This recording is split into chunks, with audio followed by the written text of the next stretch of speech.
So Komachi really helped Teja out. Maybe not his best games, but I feel like Yeah. Teja was causing a lot of those mistakes to happen. Yeah. And even though the first game really went Stardust's way and didn't necessarily have to, like from there it was Teja running the show completely. Absolutely, yeah.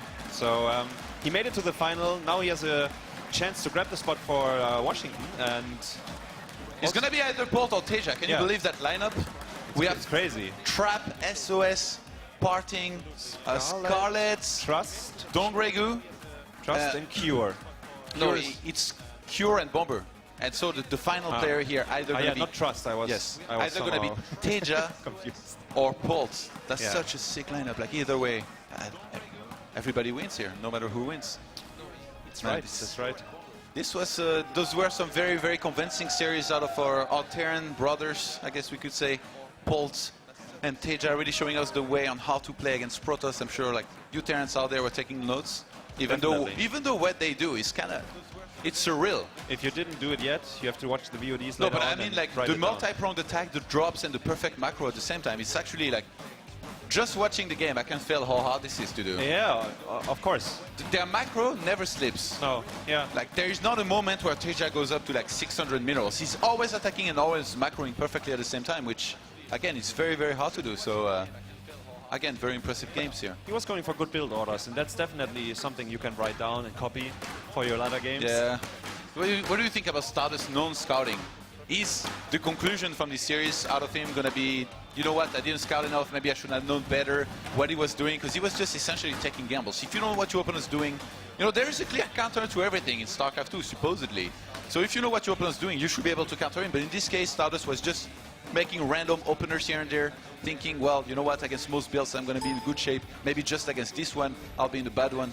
And he got caught every game. I mean, those were not build order wins, but... No. Yeah. That's not what I mean, but because of his lack of scouting, Yes. like the units got into his natural okay, and I stuff like that. understand He now. lost a lot of probes. That's what I mean. Bad stuff happens. Yeah, bad stuff was happening. Mistakes were made. Mistakes were made. Marine skill probes. Painful for the Protoss heart, but All right, it's been a good series. Before we go into the finals, which is going to be Bolt against Teja, we're going to have a short break and then we'll be right back. You guys are awesome. Don't go anywhere. painful for the Protoss heart, but All right, it's been a good series. Before we go into the finals. All right, everybody. We're on a secret mission right now, and I heard that Red Bull gives you wings, but today, Red Bull gives you stings.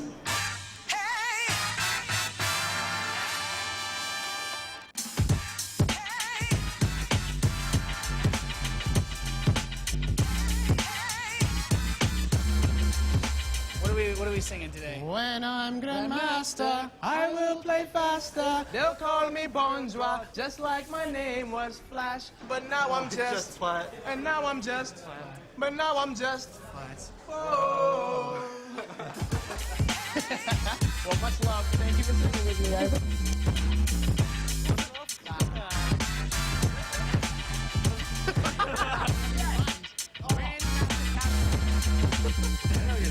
Yeah, my man, my man, my man.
Welcome back, everybody, to the Red Bull Battlegrounds in Detroit, where I'm standing with our second finalist, a guy who has been in so many finals already, but I still want to know, Teja, despite being in so many finals and having so much experience going into a finals, does it feel special to be in your first finals ever of a Red Bull event?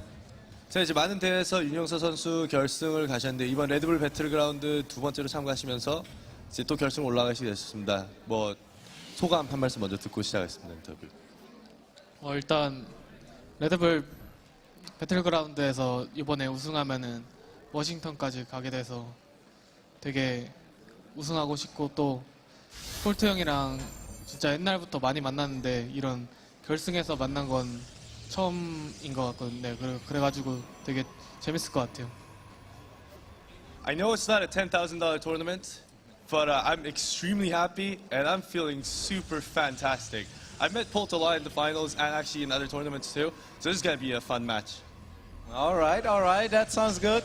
I want to ask a couple of questions about the semifinals that we just saw against Stardust, because I think the games were pretty explosive, and I was particularly kind of blown away by the builds that Teja was using, because those were not our standard TVP builds. So I'd like to ask him, were some of the builds specially tailored towards the maps that he was playing on? Because I felt some builds were very specific for each individual map and wouldn't necessarily work as well as they would on other maps. 일단 준결승 경기를 지켜보면서 빌드랑 맵 선택에 대해서 좀 많이 의문도 좀 가고 했었는데 빌드들은 이제 맵에 맞춤으로 하신 건지 손석희 선수를 맞춤으로 하신 건지 석희 형 상대로 맞춤한 건 아니고요. 석희 형이 오히려 제 스타일을 잘 알고 있어가지고 좀 다른 식으로 플레이해 보려고 했는데 그게 다행히 잘 맞아 떨어졌어요. So like I heard the caster said that Stardust and I are really close off tournaments, and in fact we are, and we share a lot of informations together. So I knew that Stardust would have some sort of idea of what I would normally open up with. That's why I picked the maps the way I chose, and I played the styles that I don't normally do, and I think it worked out very well in the end. It especially did. I would like to ask about King Sejong Station, because we saw in the opening from Teja Marine Tank that is not very common at all in Terran vs Protoss. Of course, you know, the idea behind it is pretty obvious because the tanks are in good position. You can shoot at the Protoss the natural. But was Teja aware of the fact that counterattacking is indeed a weakness of this build? 세종과학기지에서 토스 상대로 해탱을 쓰셨습니다. 해탱 당연히 세종과학기지 이제 맵을 본다면 이제 탱크 위치도 좋은 점을 선점할 수 있고, 근데 한 가지 이제 약점이 있다면은 뒤치기라고 해야 되나 뭐라 그래야 되지? 그거 이제 좀 약한 점이 있었는데 그거를 미리 알고 계셨는지 아니면 손석희 선수가 대응을 잘한 건지 첫 경기에 대해서 설명 좀 해주시죠. 보통 그렇게 가게 되면은 프로토스가 바위를 먼저 안 깨놓으면은 테란이 이기는 싸움으로 되는데 석희 형이 역으로 러시가 왔는데 제가 그냥 너무 가만히만 있었어요. 그냥 그래가지고 급판을 지게 된 이유가 보통은 제가 바위를 깨고 들어갔어야 되는데 제 본진이 그냥 아예 끝날 때까지 그냥 가만히 있어가지고 진 것 같아요.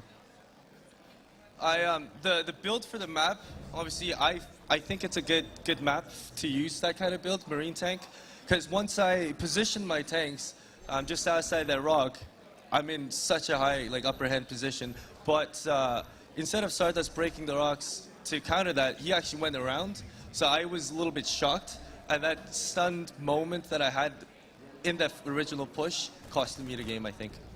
Alrighty. Now, the other three games, I would like to go in depth, but I think they all kind of spoke for themselves. You know, the 3 racks opening from Teja did do a lot of damage, but there was one big difference. On Catalina, he opened up 3 racks, but he opened up with Combat Shield. The other 2 maps, he opened up 3 racks, but he went with a stim attack. I would like to ask him if he went Combat Shield because Catalina has a ramp, and the other 2 maps sort of have like a flat area to go into the natural. If that's the reasoning behind it, and if that's not, I would like to know when he decides to go for Combat Shield and when he decides to go for Stim Pack. 이제 첫 경기를 제외하고 남은 세 경기에서는 다 이제 3병으로 이제 꽤 이제 평범하게 오프닝을 하셨는데 다른 점이 있다면 카타레나에서는 스팀이 아닌 이제 방패업을 들고 이제 들어가셨는데 그 언제 스팀을 하고 언제 방패를 하는지 혹시 맵 카타레나 같은 경우에는 언덕이 있어서 그렇게 결정을 하신 건지 그 결정하게 된 배경을 좀 듣고 싶습니다. 일단 저는 그 게임을 최근에 많이 못 해봐가지고 트렌드에 많이 떨어져 있는 상태인데 그 원희삭 선수하고 강초원 선수가 방패업이 요즘 대세라고 해가지고 한번 써보게 됐어요. I haven't had a lot of practice coming into this tournament, and a couple days ago I was speaking to Parting and San, and they told me that the shield upgrade's been the most common strategies in the ladder recently. So I decided to just give it a go, and it just worked out. All right, so it was more just an intuition thing on the fly. You know, like we can go over it, but I think the rest of the game, it pretty much spoke for itself. He did so much economic damage every single game when he opened up. Does Tasia feel the same way, you know, whether it's combat shield or if it's stim attack? If you walk in, if you pick up 2 sentries, a stalker, and 8 to 10 probes from that point, like the ball is in Tasia's corner, and is he aware of the fact that, you know, if I do well from this point on, I'm just going to win? Like, does he feel that he did enough damage every single game, like King Sejong, Foxtrot, and Deadwing? 이제 삼병형 들고 들어가서 일꾼을 한 움큼씩 잡고 이제 파수기도 잡고 이랬을 때 아 벌써 게임 이겼다 끝났구나라는 기분이 드셨는지. 원래 보통은 그런 거에 많이 잡히면 안 되는데 제가 이긴 3판 다 그거에 많이 잡혀가지고 제가 이기게 된 거예요. 그때 바로 딱 이 게임 이겼다 생각했어요. Actually, in all the games, Stardust is not supposed to get that much damage with that little small bio push. But I don't know what happened to Stardust. Maybe he choked a little. So at that point, I mean, when I killed all the probes, I knew I had the game. Yeah, we kind of felt the same way. Obviously, it was still beautiful how he played it out. Relentless aggression in all 3 games. Final question. He's going up against Bolt in the final. And of course, if he wins the final, if he wins the Battlegrounds in Detroit, he is going to qualify for DC. Is he already thinking about that, or is he only thinking about Bolt? And of course, you know, Tasia is well known for his ridiculous win record in finals. Does that help him going into, or is it just forget about everything, just the finals now? 자 이제 남은 경기 결승자 남으셨는데 최성훈 선수 같은 경우에는 이제 캡틴 아메리카로 북미에서 인기가 많죠. 또 이제 결승 올라가시면 또 윤영 선수는 반대로 결승 올라가면 안 진다라는 거를 많이 보여주셨는데 이제 워싱턴 DC 티켓 한 장을 놓고 이제 어떤 생각이 드시는지. 최성훈 선수 같은 경우에 다 이등했거든요. 일단 성훈이 형이 최근에 열린 레드불 배틀그라운드 대회에서 많이 준우승을 많이 했다고 들었어요. 그래가지고 성훈이 형이 굉장히 가고 싶을 텐데 꼭 가셨으면 좋겠어요. 네. 어딜 꼭 가셔요? 워싱턴. So I haven't really followed up a lot of VODs of Red Bull Battlegrounds because I was participating in a lot of other tournaments as well and taking a break for a bit for my wrist injuries and stuff. And so word in the street is I hear Polt's